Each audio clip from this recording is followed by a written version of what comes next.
Vamos começar a falar um pouquinho do IPCA e das implicações dele aqui. Eu sempre destaco o noticiário macroeconômico nas nossas lives, investidores, porque eu acho importante que o investidor pessoa física compreenda como essas leituras de a quantas anda a economia, nesse caso brasileira, mas a economia global também, acabam influenciando nos preços dos seus ativos. Não é talvez tão simples pensar que o indicador de inflação veio baixo e por isso as ações da Via subiram, mas parte do meu trabalho aqui é fazer essa conexão.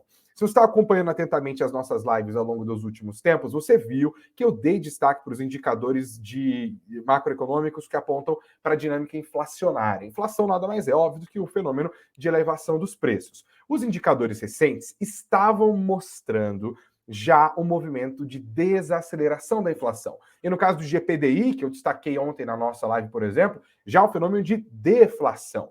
Tem complicações, porque indicadores de inflação nada mais são uma metodologia em que você escolhe determinados itens e mensalmente vai lá e acompanha como estão os preços desses itens. Você compila tudo isso, dá mais peso para alguns itens do que para outros itens e divulga o indicador. No caso do IGP, por exemplo, ele é um indicador que tem outros indicadores. Então, como o IPA é o que mais pesa na família dos índices gerais de preços, que são aferidos pela Fundação Getúlio Vargas, quando você tem uma queda muito grande do minério de ferro, do milho, por exemplo, isso tende a puxar o índice para baixo, porque o IPA responde por 70% dos IGPs, IGPDI, IGPM, por exemplo.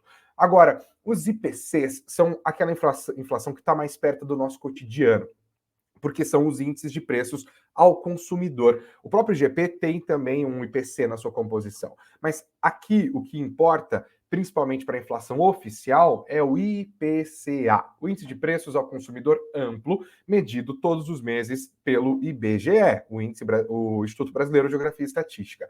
Aqui nós temos dois indicadores. Um que é o Arauto, é o IPCA 15, que ele é divulgado no meio do mês. Ele ajuda o mercado a ajustar suas projeções para a inflação e, por conseguinte, também para a Selic. O IPCA 15 do mês de maio já tinha vindo abaixo do que o mercado esperava. E hoje foi a divulgação da inflação oficial do mês de maio, o IPCA do mês. E ela ficou em 0,23%. Significa que os preços subiram ali 0,23 dentro desse índice. Daí você pode falar, mas aquela carne que eu comprei subiu muito mais que isso. Mas aquele produto, a minha conta de luz e tal, blá, blá, blá. Sim, calma, o IPCA ele é uma cesta de produtos média baseada numa outra pesquisa feita pelo IBGE, que é a Pesquisa Orçamentária Familiar, a POF, e a partir dessa pesquisa eles vão fazendo uma média da família brasileira, uma média do consumo e formam os pesos a partir dessa pesquisa anterior que eles fazem. Eu estou explicando essa metodologia para chegar num ponto mais adiante, a gente vai falar de bull marketing nesse momento aqui, tá? Bom, beleza. O IPCA veio abaixo. Lembrando que o IPCA veio abaixo do que o mercado esperava, considerando que os economistas, na sua maioria, já estavam esperando, já tinham corrigido a sua projeção para o IPCA depois da divulgação do IPCA 15, entendeu? Porque já que o IPCA 15 veio abaixo, o pessoal falou, então vamos abrir aqui os grupos. Eu estou botando peso demais nesse grupo, estou botando peso demais nesse, estou botando peso de menos nesse. Você pega esse indicador, ajusta as suas projeções e projeta o IPCA do mês. Mesmo assim, mesmo com os ajustes feitos depois do IPCA 15, o indicador veio abaixo do que o mercado estava esperando. Significa, portanto, que a inflação está mais fraca do que o pessoal esperava. E não só isso. Dentro do IPCA, tem outras maneiras de você entender o índice, porque você pode usar, por exemplo, o setor de serviços. O setor de serviços é um setor super importante. É a maior parte da nossa economia, é o maior empregador do nosso país. É o setor que mais sofreu durante a pandemia, porque houve a paralisação, as pessoas ficaram em casa, então os serviços, você não vai mais ao cinema, você não vai mais ao restaurante, você não vai mais fazer aquele trampo no shopping que você ia fazer e tal, a galera ficou em casa. Os serviços desabaram naquele momento, e a gente teve todas as respostas, para tentar estimular a economia. Como a pandemia passa, o setor de serviços se torna o grande motor da inflação.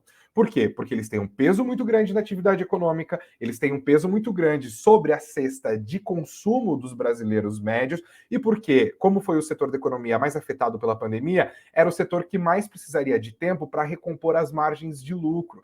Você vai subindo os preços aos pouquinhos ali, né? Esse processo deu força à inflação. E a inflação de serviços é uma inflação para a qual o Banco Central olha com muito cuidado na hora de mexer na taxa Selic. Chegamos até aqui? Sigamos. A taxa Selic é o grande instrumento do Banco Central para fazer com que a inflação conflua para a meta. Tem um negócio que é o CMN, é o Conselho Monetário Nacional, que é composto pelo ministro da Fazenda, no caso agora o ministro Fernando Haddad, pela ministra do Planejamento, ministra Simone Tebet, e pelo presidente do Banco Central, Roberto Campos Neto. O CMN se reúne e define quais serão as metas de inflação para um horizonte ali de 3, 4 anos. Isso é importante porque ele define aqui, ó, a job description, de certa forma, do Banco Central. Ele fala, ó, Banco Central, vocês têm um grande instrumento, que é a taxa Selic. Eu não vou explicar ela aqui porque a gente vai entrar numa outra digressão. Mas a taxa Selic, basicamente, é a maneira com que o Banco Central faz para fazer com que os juros no Brasil subam ou desçam. E aí ele faz com que os juros subam ou desçam para atingir as metas definidas pelo CMN, entendeu? Então, quando a economia está muito aquecida, por exemplo, a economia do setor de serviços, e os preços estão subindo muito, o Banco Central faz o quê? Sobe a taxa de juros para gerar um desaquecimento da economia, fazer com que esse processo de elevação, a inflação de preços, né, passe a perder força, e aí ele fala, perdeu força demais, aí a gente começa a pensar num estímulo da economia por meio da redução desses juros. E uma coisa importante, política monetária, especialmente aqui no Brasil, tem um gap, tem um tempo para que ela comece a fazer efeito. Não é porque amanhã o Banco Central vai lá e coloca a Selic, vamos supor, ela estava em 15, ele passa para 14, significa que amanhã a economia vai começar a ganhar tração? Não, significa que vai demorar mais ou menos uns 12 meses para a gente ver na economia real o resultado daquela movimentação feita pelo Banco Central na taxa básica de juros, a taxa Selic. Pois bem, passamos os últimos anos numa situação complicada. Lembra que eu falei da pandemia? O Banco Central precisou estimular a economia. Os governos ao redor do planeta também. Os governos lançaram mão de pacotes de estímulo por meio fiscal. Jogaram dinheiro de helicóptero. Aqui no Brasil a gente teve o auxílio emergencial, que acabou resultando depois numa elevação do Bolsa Família, que agora está ali no nível dos R$ 600.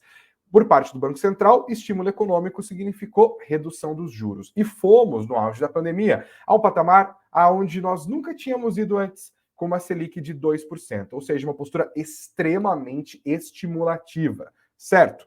Aí começa a haver uma normalização da economia, uma reabertura da economia, e o Banco Central, preocupado com a inflação, começa a torar juros, sobe juros. E a gente vê no processo de 1 ano e meio a Selic passando daquele nível recorde de 2% até atingir o atual patamar de 13,75%. De um nível extremamente estimulativo, os 2%, para um nível extremamente restritivo. E nesse processo, para tentar deter a inflação, e aí ele começa a olhar para a meta que ele precisa atingir, ele começa a olhar para as expectativas de inflação do mercado, por isso que a gente fala dos boletins focos, quando ele fala, olha, a gente quer fazer convergir não só a inflação, mas também as expectativas, porque a expectativa de inflação acaba virando a inflação. A expectativa de inflação faz com que quando, por exemplo, você consiga pedir um aumento do seu salário, você já embuta a expectativa de inflação. E aí a empresa sobe o seu salário naquele nível, e aquele nível de salário a mais se torna mais poder de consumo. Então é uma expectativa de inflação que na prática significa maior poder de compra, que na prática significa aumento de preços. É uma profecia autorrealizável. Ele se preocupa com as expectativas de inflação que a gente lê todas as semanas lá no Boletim Focus. E aí ele pontuou isso. Outra coisa que o Banco Central pontuava para poder iniciar o ciclo de descida dos juros, fiscal. Ele falou, olha, trocamos o governo Bolsonaro foi lá essas coisas em termos fiscais? Não foi. Em termos jurídicos, inclusive, furou teto pra caramba, desrespeitou a lei de responsabilidade fiscal, fez todo tipo de populismo, colocou o primeiro Paulo Guedes debaixo do braço lá como o grande ministro, o super ministro, que falavam no começo, e terminou com o Paulo Guedes humilhado praticamente, tendo que pedir autorização para o líder do Centrão dentro do governo, que era o Ciro Nogueira, ministro da Casa Civil, presidente do Partido Progressista, para alterar o orçamento, né? Então o Bolsonaro fez esse processo de encolhimento do Paulo Guedes, fez várias barberagens econômicas, mas deu uma grande sorte que foi a elevação das commodities naquele processo e a própria inflação, que fez com que a arrecadação do governo subisse junto com a própria inflação, e assim os resultados primários foram frequentemente melhores do que o mercado esperava quando começava a projetar o resultado primário da fim daquele ano. O resultado primário é a diferença entre o que se arrecada e o que gasta. O governo gastou mais, mas a arrecadação também subiu, estimulada pela inflação. E aí o governo Bolsonaro, apesar das barberagens econômicas, entregou um desarranjo em termos institucionais, em termos fiscais, como, por exemplo, aquelas medidas de baixar os impostos sobre combustíveis antes das eleições, claramente medidas populistas, mas, do ponto de vista fiscal, tinha um resultado legal. Aí entra o governo Lula. Você tem um governo que vai herdar aquela estrutura fiscal bagunçada do governo Bolsonaro, só que sem o boom de commodities e sem aquele processo inflacionário internacional que ajudou o governo a apresentar resultados primários positivos, com um agravante. O governo Bolsonaro, embora tenha feito as barberagens dele, pelo menos na teoria, não era um governo que se vendesse perdulário, porque afinal Paulo Guedes, embora encolhido, permaneceu como ministro forte do governo, pelo menos em termos simbólicos, e o mercado perdoou várias barberagens do governo, porque olhava ali e falava, não, o segundo mandato do Bolsonaro vai ser bom, Paulo Guedes vai lá continuar. Enfim, mudou tudo isso. E entrou um governo que falou, quer saber? Eu não vou pegar esse discurso de teto de gastos, de Faria Lima, de nada. Eu quero é gastar. Vamos gastar. É o governo do PT.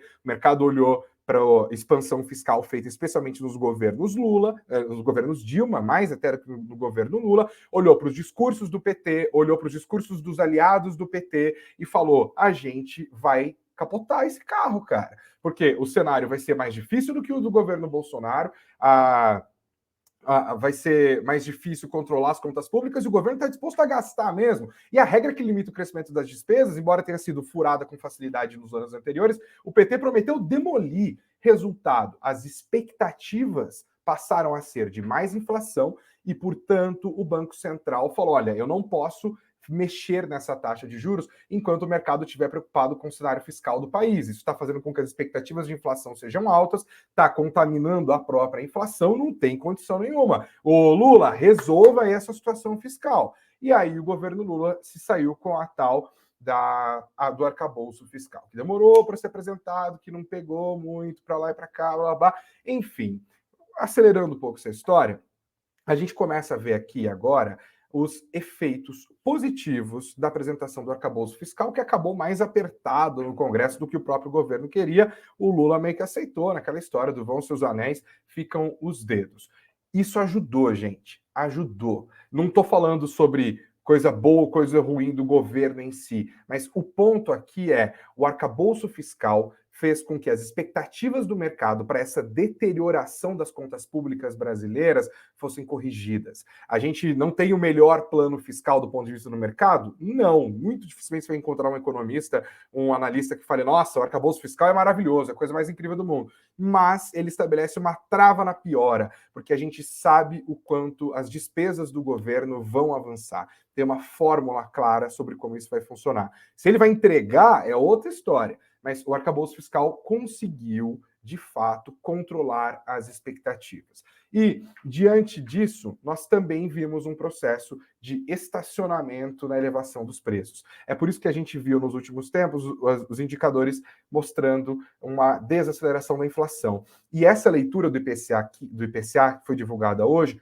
coroa esse processo. Além disso, nós temos uma outra dinâmica importante, que é o que acontece com os juros lá dos Estados Unidos. Na economia americana, indicadores apontam para uma fraqueza econômica que pode deixar o Federal Reserve, o Banco Central americano, mais confortável para começar um processo de estacionar a sua taxa de juros para mais adiante começar a cortar, justamente para ter que estimular a economia. Isso também facilita o trabalho aqui do nosso Banco Central. Por quê? Porque quando o Banco Central americano sobe juros, você tem uma fuga de capital para os Estados Unidos. Significa que emprestar dinheiro para o Tesouro americano vai se tornar mais rentável e praticamente não existe risco, né? Títulos do Tesouro americano são a base do sistema financeiro internacional. Então, eu vou lá comprar mais títulos que não têm risco, porque eu vou investir nesse Brasil aqui, que oferece um monte de risco para mim. E isso se torna um problema, porque você tem fuga de capital, você tem uma desvalorização cambial, tem menos dólar no nosso mercado do que a demanda está pedindo, aí a cotação do dólar sobe e a gente tem um processo inflacionário via câmbio, porque a gente importa muitos itens da nossa economia, inclusive insumos e por aí vai, e aí volta um processo inflacionário via desapreciação cambial, do real no caso, e aí o Banco Central tem que parar esse processo de descida de juros. Mas lá nos Estados Unidos eles não estão provavelmente subindo os juros, eles devem parar agora na próxima reunião. Então nós temos uma confluência de reorganização de cadeias produtivas globais, nós temos margens recompostas no setor de serviços, nós temos o próprio efeito da política monetária aqui do nosso país, que começou a subir lá atrás e agora já está batendo na nossa economia, então os preços estão parando de subir. A gente tem um fim daquela piora das expectativas fiscais do Brasil com a apresentação do arcabouço monetário, e a gente já tem os próprios indicadores de inflação mostrando para uma inflação mais benéfica. Nós temos, portanto, o cenário todo pintado para que os juros comecem a descer. Não provavelmente agora no mês de junho, que seria um cavalo de pau na comunicação do Banco Central. A gente tem a reunião que vai acontecer nos dias 20 e 21, vai ser a decisão de política monetária, mas o mercado espera que no dia 21, quando o Banco Central divulgar a sua decisão de juros, a gente olhe para aquele documento e saiba que o Banco Central vai descer os juros em agosto, ou talvez na reunião seguinte do mês de setembro. E o que o mercado tem a ver com todo esse processo macroeconômico que você explicou, Gregory? Bom, quando o Banco Central tira juros de 2% e leva ele para 13,75%, as empresas sofrem, porque eleva o que os economistas chamam de custo de capital dessas companhias. Se você precisava fazer uma operação de crédito, você é uma varejista, por exemplo, né? Preciso comprar uma geladeira para colocar no meu estoque para vender no meu site. E geralmente essas operações não são feitas por meio de PIX, são operações de crédito, intermediadas inclusive por instituições bancárias que fazem parte dessas estruturas. Então eu vou lá, pego um empréstimo naquele banco, o banco faz a transferência para o meu fornecedor, eu vou começar a pagar ali aquela geladeira dali 3 meses, que é o tempo que eu calculo que ela vai ficar no estoque para começar a receber.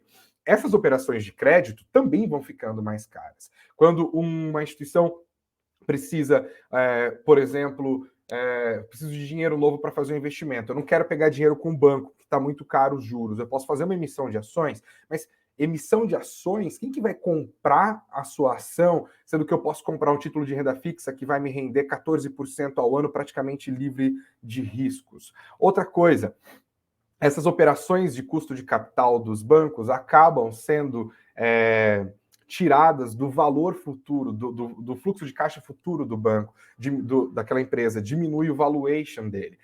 As empresas passam a sofrer. Empresas que estão atreladas ao ciclo da atividade econômica sofrem duplamente. Primeiro, porque os custos de capital aumentam. Segundo, porque a atratividade da renda fixa aumenta e muita gente acaba vendendo as ações e indo para a renda fixa. E triplamente, na verdade, porque a economia desacelera, as pessoas passam a consumir menos, certo? Porque tudo ficou mais caro, as operações de crédito ficaram mais altas, o nível de inadimplência vai subindo, o cenário vai travando, a economia vai desacelerando, os empregos vão parando de ser gerados, os salários vão parando de subir, leva-se a um cenário de estagnação. E aí, as empresas que são mais dependentes de capital intensivo sofrem, como as small caps, por exemplo, que precisam o tempo todo de grana sendo colocada, e num cenário de juros mais altos, os investidores ficam muito mais seletivos com o seu dinheiro, né? Arrisca-se muito menos. E aí nós vimos uma derrocada das small caps. Nós vimos uma derrocada das ações do setor de construção civil, porque eles estão vendendo um produto que é muito atrelado a crédito, que ficou muito caro. E nós vemos também uma derrocada das ações das empresas de varejo. Mas, de forma geral, as empresas acabam sofrendo. Sofre menos quem não está tão atrelado ao ritmo da economia doméstica e quem precisa fazer captação aqui no mercado interno. Mas são poucas as empresas que estão olhando mais para fora do que para dentro. É o caso, por exemplo, da Vale, né? Que para a Vale importa muito mais o que acontece na economia chinesa do que o que acontece aqui na economia brasileira. Bom, entendendo esse mecanismo, agora o mercado começa a apostar que a Selic vai começar a cair. E a gente vê isso de maneira mais clara, não só nas expectativas que são medidas pelo Boletim Focus, divulgado pelo Banco Central todos os meses, mas todas as semanas, mas também na curva de juros futura. A curva de juros futura é uma maneira do mercado financeiro tentar estabelecer o valor de um título, de uma operação, baseado na taxa de juros que ele imagina que vai ser a taxa daquele período futuro. Entendeu?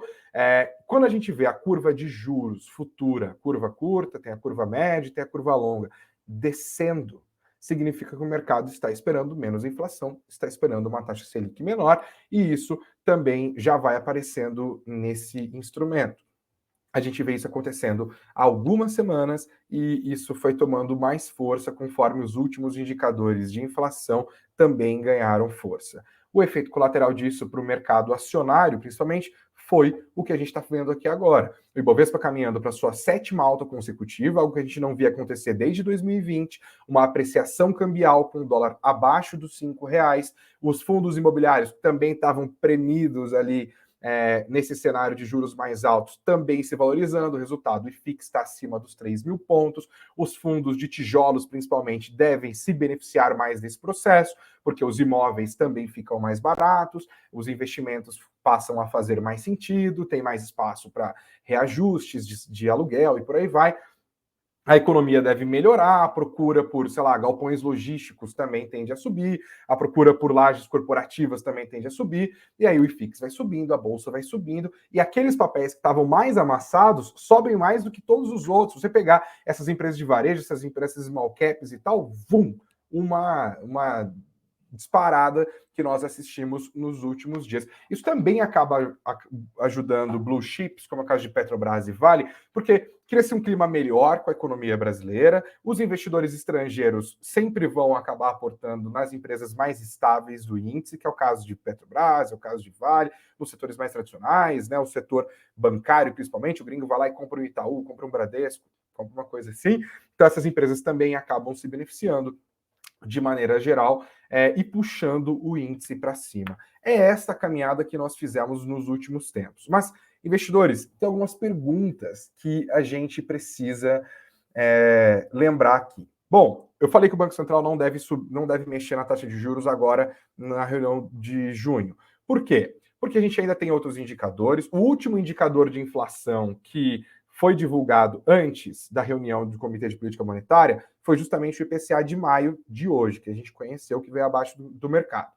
Mas, depois da decisão, vai ter a reunião do Comitê de Política, do Conselho Monetário Nacional. Do Comitê Monetário... É Conselho, né? Conselho Monetário Nacional, que é o CMNE, que vai definir as metas de inflação para os anos subsequentes. Um dos medos do mercado é que, com 2 votos nesse conselho, né, do governo, o ministro da Fazenda e a ministra do Planejamento, o governo coloque uma meta mais folgada, que não exigiria do Banco Central uma resposta tão enérgica por meio do processo de elevação de juros, caso haja algum tipo de fenômeno que eleve os preços no longo prazo. Porque, afinal, se a sua meta é 3%, eu vou precisar subir mais os juros num processo de elevação de preços para fazer com que a inflação convirja para sua meta. Agora, se a sua meta é 6%, eu vou precisar de um esforço bem menor para fazer convergir. E isso pode, por outro lado, tirar a credibilidade do Banco Central brasileiro e desancorar de novo as expectativas, e aí a política vai levar tudo para o brejo. Mesmo esse bull market que a gente está vendo agora vai para o brejo assim, ó, em 2 palitinhos. Então, o Banco Central também vai esperar essas próximas definições e, se tudo der certo, se nada acontecer de pior, aí sim, é possível que a gente inicie um ciclo de descida da Selic no mês de agosto, talvez até no mês de setembro. Mas as sinalizações que o Banco Central vai dar no seu próximo comunicado são muito importantes. Então, vamos pensar nisso. O foco vai ser no próximo Copom e na próxima reunião do CMNE. O que eles vão fazer? Nos Estados Unidos, o Federal Reserve vai, de fato, manter os juros do jeito que eles estão e vai fazer isso por mais tempo, e aí isso vai abrir espaço porque a gente deixa a Selic, também é um fato importante. Outro, o que vai acontecer com a economia chinesa, em termos de Bovespa, é muito importante o que acontece com a economia chinesa, porque eles são os grandes demandadores de commodities, não só de petróleo, que acaba influenciando nos preços das ações da Petrobras, PetroRio, 3R Petroleum, por aí vai, mas principalmente minério de ferro, que pesa nas ações da empresa principal do nosso Bovespa, que é a Vale, e também do setor de mineração e siderurgia. Os indicadores recentes da China apontaram para uma fraqueza surpreendente, mas, por outro lado, o governo anunciou um pacote de medidas para dar suporte ao setor imobiliário, que representa 30% 50% da economia, da segunda maior economia do planeta e que demanda muito minério de ferro. Então, isso é importante para a gente analisar as ações da Vale, por exemplo.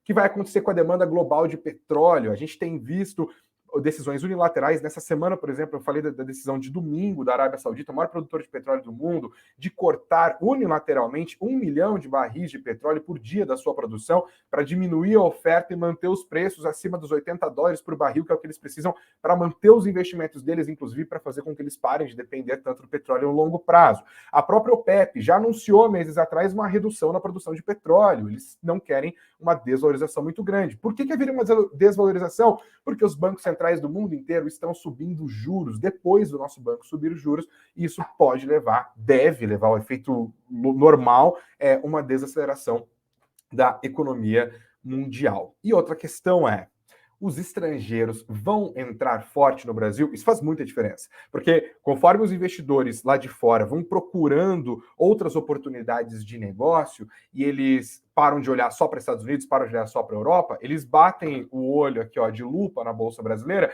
e falam, caramba, olha o PL dessa galera, tá barato, hein? O preço da ação em relação ao lucro que essas empresas estão entregando, perto das nossas aqui, nossa, parece vantajoso. Vamos dar uma olhada no DY disso aí, do dividend yield, quanto que elas estão trazendo de retorno por meio de dividendos para os seus acionistas.